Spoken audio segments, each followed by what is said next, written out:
Today I'm going to tell you about a case that three sisters were brutally murdered in a shocking Chinese crime case that took place in Guangxi. In a rented apartment located in a busy neighborhood, three beautiful sisters mysteriously disappeared overnight without leaving behind a single trace. The prime suspect was someone highly intelligent and psychologically calculating. The local police carried out an intense investigation for more than 2 months, questioning over 3,900 residents in total.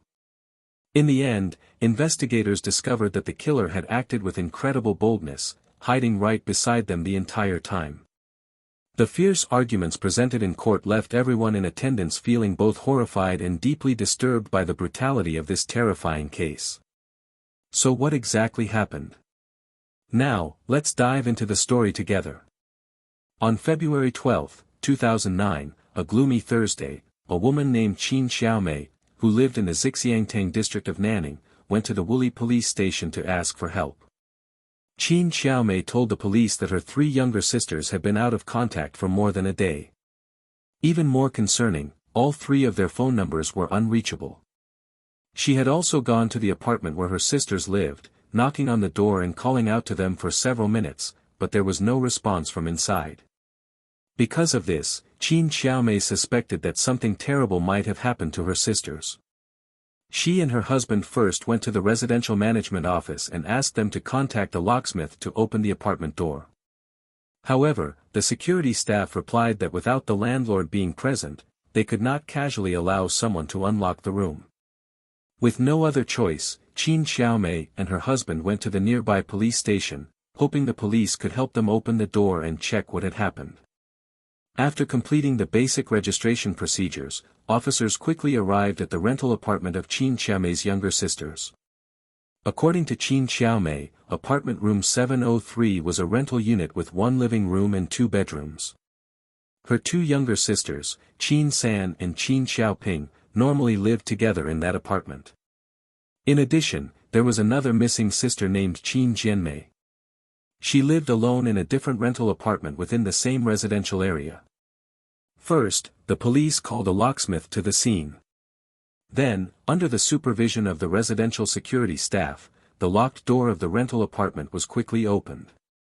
After entering room 703, Qin Xiaomei noticed that many of her sister's daily belongings were still neatly arranged inside the apartment. On the computer desk in the bedroom, the police also found some cash and several cosmetics belonging to the girls. Everything appeared normal at first glance. However, on the balcony, clothes inside the washing machine were still being washed halfway through the cycle. There was also a bag of dirty laundry left on the balcony floor. Qin Xiaomei immediately recognized the clothes as those usually worn by her second younger sister, Qin Jianmei. She speculated that Qin Jianmei had probably brought her laundry there to use her sister's washing machine, but something urgent may have happened midway, causing all of them to suddenly leave the apartment together. However, what made the situation suspicious was that all 3 of their phones had been turned off at the same time. This circumstance seemed extremely strange. According to Qin Xiaomei, their family originally came from Xiangzhou County in Libin, within the Guangxi Zhuang Autonomous Region.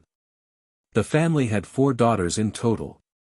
More than 3 years earlier, Qin Xiaomei had moved to Nanning to make a living. Later, she and her husband opened a clothing shop at Heping Market in Xingning District, Nanning. As the business gradually became stable, Qin Xiaomei brought the rest of her family to Nanning to live together. Under the guidance of the eldest sister, the 3 younger sisters also began working in the clothing business. Among them, the second sister, Qin Jianmei, who was 24 years old, helped manage the clothing store at Heping Market together with her eldest sister. Meanwhile, the third sister, Qin San, aged 22, and the youngest sister, Qin Xiaoping, aged 20, opened another clothing shop in the Duxieling area of Xixiangtang District, Nanning. On the afternoon of February 16, 2009, in a roadside area on the hill behind the Yangguang residential complex in Liangqing District, Nanning, 2 workers named Xing Xia and Xian Hao were on their way to a construction site when they suddenly noticed a strong, foul odor in the air. Curious, they covered their noses and decided to follow the smell to investigate. Eventually, they discovered several bags scattered inside a drainage ditch along the hillside, and the terrible odor was coming from those bags. Trin Ta and Hien Hao, aware of the disappearance of the three Qin sisters, remained highly vigilant. When they touched a bag with their hands, they felt some parts were soft and others hard, which made them feel frightened and suspicious. They immediately called the police. About 15 minutes later, a group of officers from the Liangqing Sub-Bureau in Nanning arrived at the scene and inspected the bags. As a result, they discovered that inside the bags were human body parts that had been dismembered, with flesh and bones separated. Many officers felt a chill down their spines upon witnessing the scene. Following the foul smell, the police also found 6 more bags on a hillside, all of which contained dismembered human body parts. This horrifying scene was something many officers had never encountered throughout their careers. They then transported all 9 bags to the police laboratory. After reassembling the remains, forensic experts confirmed that the body parts inside the 9 bags belonged to 3 different women. Subsequently, the Nanning police conducted facial recognition comparisons and finally confirmed that these 3 women were the Qin sisters who had been reported missing 6 days earlier. Those 3 young and cheerful girls had truly suffered a tragic fate. The perpetrator killed all 3 of them at once, then dismembered their bodies into small pieces and placed them into bags in an attempt to dispose of the evidence. This shocking case had never occurred in Nanning before, and such incidents were extremely rare even nationwide. Due to the seriousness of the crime, the Guangxi Zhuang Autonomous Region authorities immediately listed it as one of the key criminal cases of 2009. The Nanning Public Security Bureau quickly established a special task force and deployed its strongest police forces to carry out the investigation. Upon learning that her 3 younger sisters had been brutally murdered, Qin Xiaomai and her family could hardly believe the truth. It was a devastating shock to them. The police then returned to room 703 to re-examine the scene, as this was where the 3 Qin sisters had previously gathered. They also inspected Qin Jianmai's room and found everything to be normal. The room was neat and well organized, suggesting that she was a clean and orderly person in her daily life. However, upon a more thorough inspection of room 703, in the bedroom, the officers discovered several small bloodstains on the bed and floor. They also found traces of blood that had previously been wiped away. In addition, on a pair of white sneakers, they discovered a completely dried fragment of a human fingernail. From these findings, the Nanning police inferred that the entire rented apartment had been disturbed and meticulously staged by the perpetrator in an attempt to cover up the crime. To clarify the traces of concealment, the forensic technicians decided to use luminescence technology to examine every corner of the apartment. Eventually, they discovered multiple bloodstains in hidden areas, on the sofa, and on clothing found in the bathroom. These stains were very small and appeared to have been washed with bleach or disinfectant, though not completely removed. Based on the scattered blood evidence throughout the room, investigators made several initial deductions. Room 703 was highly likely to be the primary crime scene. If this was indeed the first scene, how did the perpetrator enter the apartment? Was he someone familiar with the 3 Qin sisters? To address these questions, the investigation team decided to begin by examining the area surrounding the crime scene.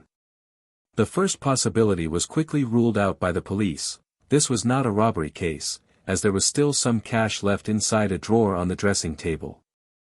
If the perpetrator had intended to kill for robbery, he would not have overlooked the money. Secondly, there were no clear signs of ransacking in the drawers or cabinets.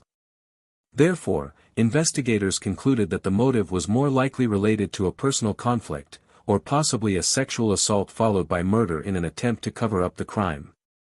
Because there were no surveillance cameras installed in the area, the officers had to conduct a door-to-door investigation and question residents in the neighborhood. However, the results revealed no suspicious individuals or any unusual behavior on the night the 3 Qin sisters were murdered. According to neighbors living across from and next to the rented apartment, they did not hear any unusual noises that night either. The security guard also reported that in the past few days, he had not noticed any strangers entering the residential complex. So who exactly was the perpetrator? And how could he handle the crime so cleanly and meticulously? According to the forensic autopsy report, the estimated time of death for the three Chin sisters was between 8 p.m. and 12 o'clock midnight on February 10, 2009. During this period, the residential area was still relatively active and far from completely quiet. Many residents reported staying awake or going out for walks until around 11 p.m. before going to bed. Yet the killer chose precisely this time to enter the victim's home and carry out such a brutal act. This raises serious doubts, as it seems highly illogical and difficult to explain. Moreover, the perpetrator not only killed all three victims at the same time but also dismembered the bodies and transported them to another location for disposal. The distance between the crime scene and the disposal site was approximately 10 kilometers. This raised a critical question: how could he secretly move 9 bags out of a densely populated residential area without being noticed? The police began to suspect that there was more than one offender involved in this case, possibly 3 or more people. After all, it would be extremely difficult for a single person to simultaneously restrain 3 healthy young women. It would only be possible if he had attacked them one by one. However, since all 3 Chin sisters were present in room 703 at the same time that day, this theory did not seem entirely plausible. The officers suspected that the perpetrators might belong to a local gang operating within the area. If the intruders had been outsiders, they would likely have been detected by security personnel, unless the offender was a highly experienced professional killer. In order to quickly identify the culprit, the investigation team requested reinforcements. Hundreds of police officers from other districts were deployed to expand the investigation. At the same time, they issued a public reward notice of 100,000 yuan. In this notice, the Nanning police listed 7 key suspicious leads and called on residents to actively provide any relevant information about the case. As a result, within less than a week, the investigation team received hundreds of tips from the public that needed to be verified. Among them, more than 3,900 individuals were identified for background checks and clarification of their connections. The workload suddenly became extremely heavy, and at that moment, internal disagreements emerged within the investigation team, making the investigation more chaotic and difficult. Although the police had confirmed that room 703 was the primary crime scene where the 3 Chin sisters were killed, there were still doubts about whether the perpetrator had carried out the dismemberment at the scene or whether the bodies had been transported elsewhere first and only then dismembered. If the apartment was both the crime scene and the place where the bodies were dismembered, then it is highly likely that the perpetrator was someone familiar with the 3 Chin sisters. This is because he clearly understood their routines and relationships, which may have given him the confidence to carry out such a bold act. If the dismemberment took place at another location, then that place must have been near room 703, as the perpetrator would not have been able to travel too far while secretly transporting 3 bodies without being detected. Although the investigation team did not yet have direct evidence to confirm whether room 703 was the dismemberment site, the existing relationship suggested that the perpetrator and the victims were, at the very least, acquainted.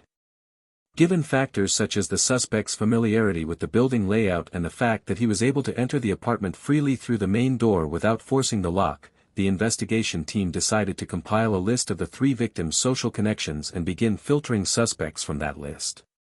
After nearly a week of investigation, the officers had compiled a list of more than 200 suspects who were acquainted with the victims. Among them, 2 men drew particular attention. One of them was Zhang Xiliang, 29 years old, from Hepu County, Beihai City, Guangxi. According to the eldest sister, Qin Xiaomai, Zhang Xiliang was once the boyfriend of the 3rd sister, Qin San. He lived in another building within the same residential complex as the crime scene. More than a year earlier, Zhang Xiliang and Qin San had repeatedly clashed due to prolonged conflicts, as Qin San initially did not know that he was already married. After the truth was revealed, the two broke up, but Zhang Xiliang continued to visit her room, attempting to reconcile and repeatedly harassing her.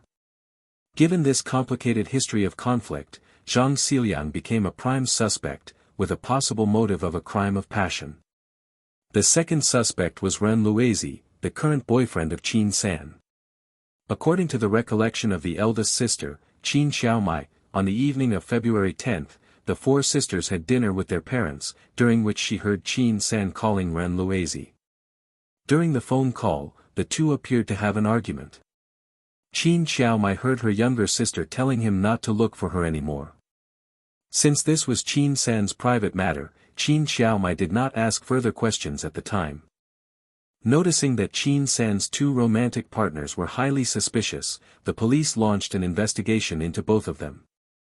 However, between February 10 and February 15, they each had clear alibis, with witnesses confirming their whereabouts elsewhere during the time of the crime. Further investigation also failed to uncover any additional evidence suggesting that either of Qin San's partners had a motive or opportunity to commit the murders. Ren Luizi, in particular, showed extreme grief upon learning that his girlfriend had been brutally killed. He also provided the police with several additional leads to assist the investigation. After ruling out Qin San's two boyfriends as suspects, the police identified three additional suspects during the next phase of the investigation: neighbors living near room 703. Although these three individuals had the opportunity to commit the crime due to their proximity to the scene, the investigation team found no clear motive based on their social connections. During interrogation, none of them showed any abnormal behavior. However, officers still reviewed their activities on the night of February 10. All three stated that they had gone to bed early that night, which was also why they did not hear any unusual noises coming from room 703. According to a neighbor living next door named Lam Tan Tan, he had on several occasions seen men entering the rooms of Qin San and Qin Xiaoping in an affectionate manner. After receiving this lead, the police questioned Ren Luizi, Qin San's current boyfriend. He stated that he had visited room 703 to see his girlfriend, but that this was 2 months prior. Ren Luizi also explained that because Qin San was living with her younger sister, he felt uncomfortable, and whenever they wanted to meet, they usually arranged to see each other outside.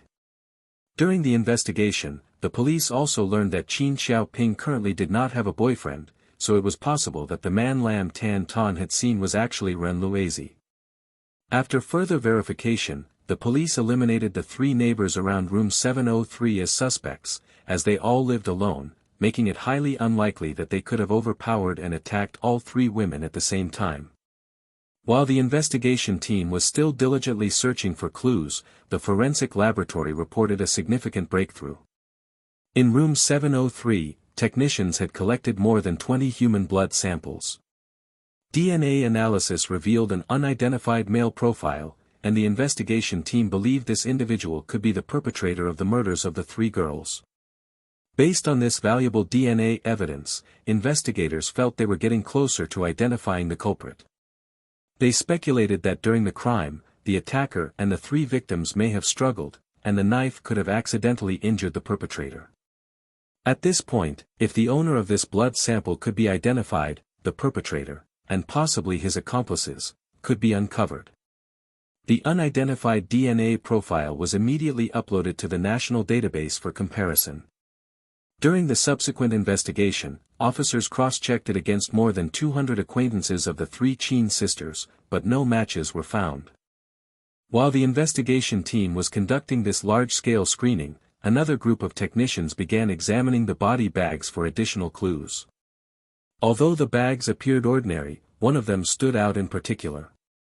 The technicians noticed that this bag had a distinct shape and size, seemingly designed for storing quilts.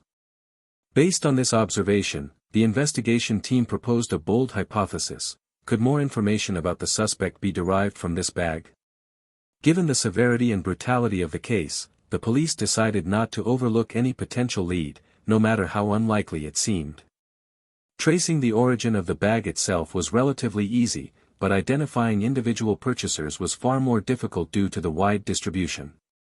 Since no better leads were available at the time, the Nanning investigation team assigned a unit to pursue this direction.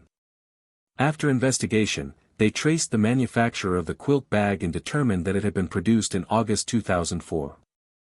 In that production batch, a total of 2,000 bags were made, 1,000 were sold to Nanning Technical College, and the remaining 1,000 were distributed to various dealers across the region. Realizing it would be easier to trace the 1,000 bags sold to the college, the police obtained records from the school and learned that these quilt bags had been purchased by more than 800 students from the 2004 cohort. However, tracking down these students was not easy, as they had all graduated and left the school in June 2007. In addition, the possibility that the suspects may have discarded or replaced their quilt bags after leaving school made tracking them even more difficult. As a result, the police began investigating the post-graduation contact information of these students. In the alumni directory, officers discovered that 3 graduates were living in the same residential complex where the crime occurred. Among them, one graduate was actually the neighbor next to room 703. He was Lam Tan Ton, 24 years old, from Daxing County, Chongsua City, Guangxi.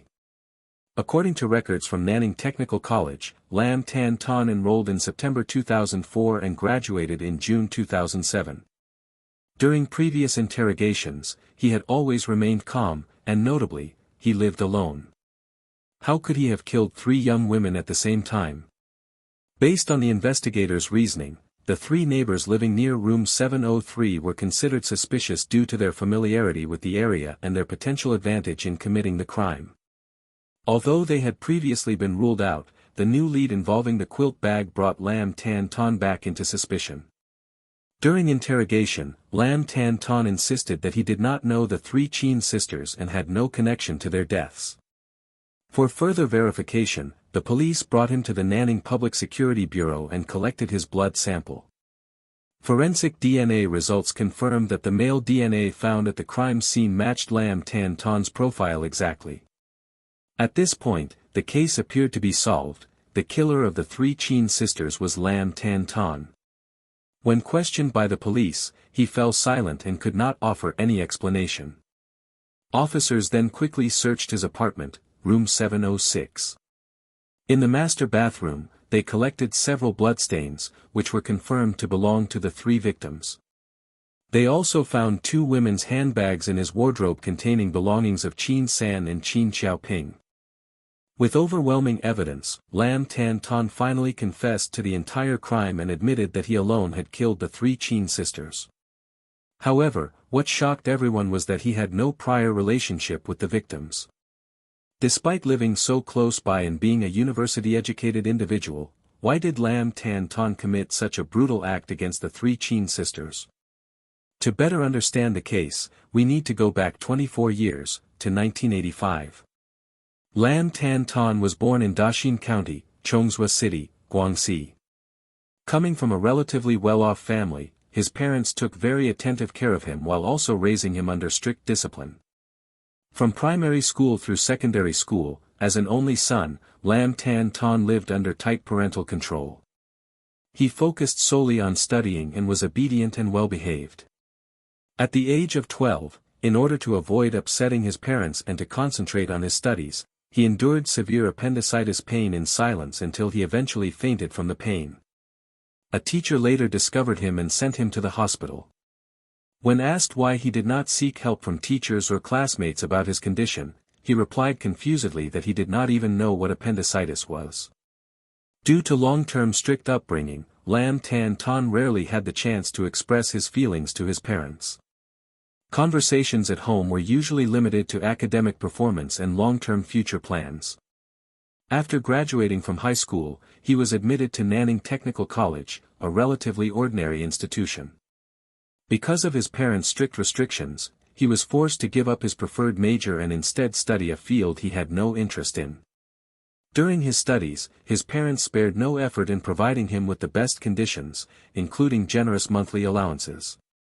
At a time when many families struggled with basic necessities, Lam Tan Ton enjoyed a much better standard of living than his peers. From school supplies to daily essentials, he was given the best his parents could afford. Like many other parents, Lam Tan Ton's father and mother hoped that their only son would grow up to become someone successful and leave their hometown to build a career elsewhere. During his university years, he fell in love with a girl, and that was likely the happiest and most carefree period of his life. However, after his parents found out, they severely criticized him and forced him to end the relationship. It seemed that every aspect of Lam Tan Ton's life, including his romantic relationships, was arranged by his parents. Although he had already become an adult, after graduating from college he began to feel increasingly uncomfortable with his parents controlling his life. He wanted to return to Dashin, his hometown, and start his own design company. However, his parents insisted that he must work in Nanning, arguing that opportunities there were far better than in his hometown. Not wanting to defy them, Lam Tan Ton eventually went to Nanning and found a temporary job making cabinets. To his parents, the fact that their son could work in a big city and earn money was a source of great pride. They were proud of their ability to control and arrange everything for him from childhood. However, what happened next was far beyond their expectations. Having never had to worry about life since childhood, Lam Tan Ton was completely unprepared for the real world. In the 3 years after graduating from college, he struggled to adapt and changed jobs 3 times due to his poor communication skills. Repeated failures and frustrations gradually caused him to lose faith in life. Over time, he became indifferent and began living in a self-destructive, aimless manner. In Huadu residential complex, a developed area in Nanning, his wealthy parents bought him an apartment and hoped he would soon get married. According to Lam's own account, his parents had previously forbidden 2 of his relationships, his first love during university, and a second relationship with a colleague named Wang Weilan. By this point, he had become emotionally detached from romantic relationships and spent most of his days alone in his room watching adult films to satisfy himself. Everything changed when Lam Tan Ton noticed 2 young women full of vitality moving into the apartment opposite his. Chin San's beauty quickly caught his attention, but due to his poor social skills, he could only watch her through the door crack. On the evening of February 8, 2009, after receiving a phone call from his parents urging him once again to return home for a blind date, he felt deeply frustrated and depressed. To this day, everything in his life was still being controlled by his parents. He drank alcohol and immersed himself in adult content.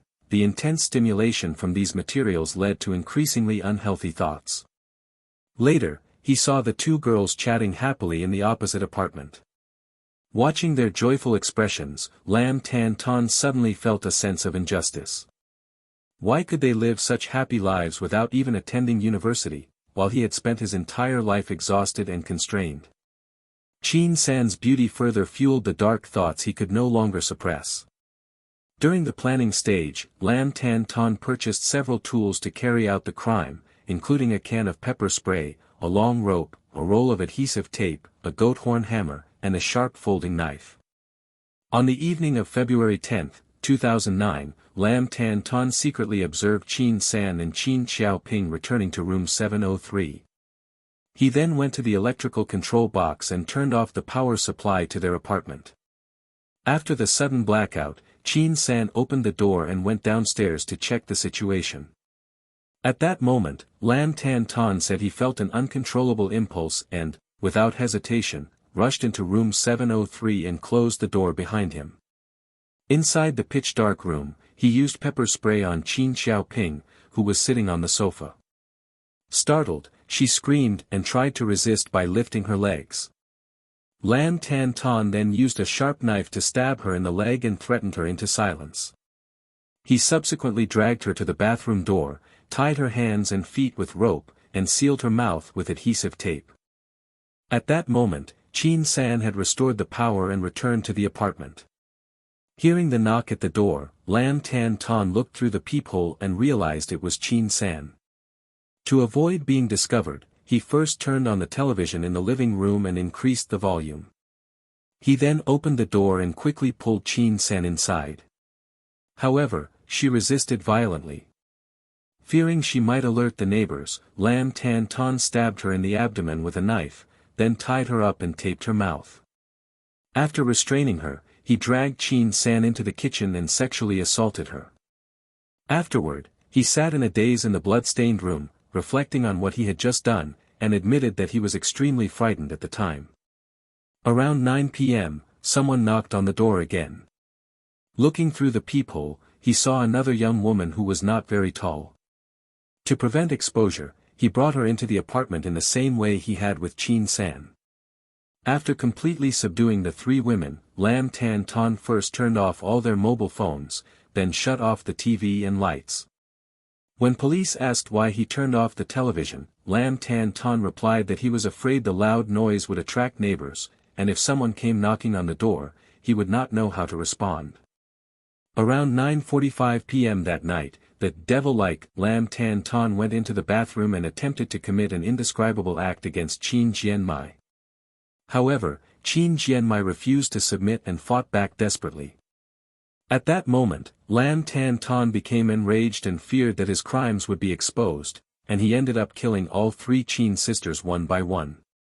During the struggle, he accidentally cut his own finger, which explained the male blood trace left at the scene. Upon hearing about such brutal and inhuman acts, the police officers in charge of the investigation were filled with anger and indignation. However, what Lam Tan Ton did afterward was even more horrifying. In an attempt to cover up his crime, Lam Tan Ton decided to erase all traces. First, he sealed the peephole of room 702 opposite the apartment using adhesive tape. Then he carefully moved the three bodies back to his own apartment. After that, he returned to room 703 to clean up the bloodstains. He used floor cleaner and body wash to scrub away all visible traces of blood. He also took away some shoes and handbags to create the impression that the Qin sisters had not yet returned home. However, on the morning of February 12, when the Nanning police entered room 703 for investigation, Lam Tan Ton saw the officers arriving and became extremely panicked, as the three bodies were still in his bathroom. He then returned to work and requested a 3-day sick leave, after which he went to a hardware store to buy a metal saw and several canvas bags. Lam Tan Ton stated that he dismembered and packaged the three victims in his bathroom, then rode a motorbike to scout locations. He eventually arrived at the Liangqing area, on a hillside within the Yangguang residential district, where there was a relatively hidden drainage ditch. He decided this was a suitable place to dispose of the bodies. On the afternoon and evening of February 13, 2009, he used an electric scooter to transport and dispose of the remains in 2 separate trips. Lam Tan Ton believed he had executed the plan perfectly without being detected, but the Nanning police still managed to track him down through a distinctive quilt bag. It was the same quilt bag he had used during his college years. Finding it convenient, he used it to store the remains. Unexpectedly, this became the key clue that led the police to him. After hearing the full account of Lam Tan Ton's crimes, everyone was horrified and enraged by his inhuman behavior. The three Qin sisters were truly tragic victims. Having just arrived in Nanning with their eldest sister to work, they were brutally murdered in such a horrific manner. Upon learning this, the eldest sister, Qin Xiaomai, was overwhelmed with regret and grief. She thought to herself, if only I hadn't brought my sisters here, they wouldn't have been dismembered like this. This pain would surely stay with her for the rest of her life. On June 23, 2009, the Nanning Intermediate People's Court held the first hearing for this sensational case. In court, the defendant, the evil offender Lam Tan Ton, presented a full account of his criminal actions. Meanwhile, the families of the three Qin sisters were overwhelmed with immense grief. Shortly afterward, the plaintiff's lawyer briefly stated the family's claims. First, they demanded the strictest possible punishment, including the death penalty. Second, they requested compensation of 1.5 million yuan from the defendant. The prosecutor argued that Lam Tan Ton's long-term family pressure, combined with emotional distress, had contributed to psychological instability that ultimately led to his reckless actions, regardless of consequences. However, the defense lawyer disagreed with the prosecutor's view. He argued that the cause of Lam Tan Ton's serious crimes could not simply be attributed to his entire 20-year life history. From childhood through primary school, secondary school, and university, Lam Tan Ton had consistently shown a positive and ambitious character. He was not a born criminal. According to the defense, the root cause of his crime was the influence of negative social phenomena, such as exposure to pornographic films. The widespread availability of such content, he argued, can corrupt young people, distort their values, and lead to loss of self-control. The prosecutor countered this argument, stating that the main reason Lam Tan Ton became a criminal was the accumulation of long-term psychological issues, including his consumption of pornography. The prosecutor further argued that if Lam Tan Ton still desired love, he should not have immersed himself in such material, as it was an inappropriate way to cope. Ultimately, this was a subjective choice made by Lam Tan Ton himself, not something society forced upon him, and the decision to commit the crime was entirely his own responsibility. At this point in the courtroom debate, Lam Tan Ton's defense lawyer had no further arguments to justify the case. However, unexpectedly, the lawyer raised a strange request. He firmly demanded that the court conduct a psychiatric evaluation of Lam Tan Ton. He argued that the police had not carried out any formal mental health assessment of the defendant, and therefore an official evaluation of his psychological condition was necessary. The presiding judge immediately asked Lam Tan Ton whether he had any history of mental illness. Lam Tan Ton replied that he did not. After hearing this response, the judge felt reassured, and the trial concluded. Lam Tan Ton was sentenced to death for murder and ordered to compensate the victims' families for their losses. After the verdict was announced, Lam Tan Ton filed an appeal. During the appeal proceedings, a local journalist conducted an exclusive interview with him. When asked why he appealed, he said, "I want a chance to reform." When asked about his sentencing, he replied, "I only hope to receive a suspended sentence so I can go out and prove to everyone that I am not a murderous devil."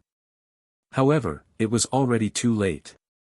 If he had chosen to change earlier, perhaps this tragedy would never have happened.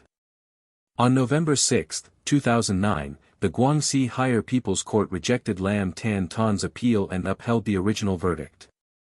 On January 22, 2010, under the death sentence, Lam Tan Ton was taken to the execution site and executed by lethal injection. In the end, Lam Tan Ton, who had lived his entire life under parental control, was finally released from that life. However, the pain he caused to the Chin family was something that even death 1,000 times could never repay. At the end of this brutal case, we would like to hear your opinion. Was the way Lam Tan Ton's parents imposed control over him a factor that turned a once gentle person into a murderer? Let's discuss this issue with us in the comments section below. See you all for the next cases. Please like and subscribe to my channel to support me.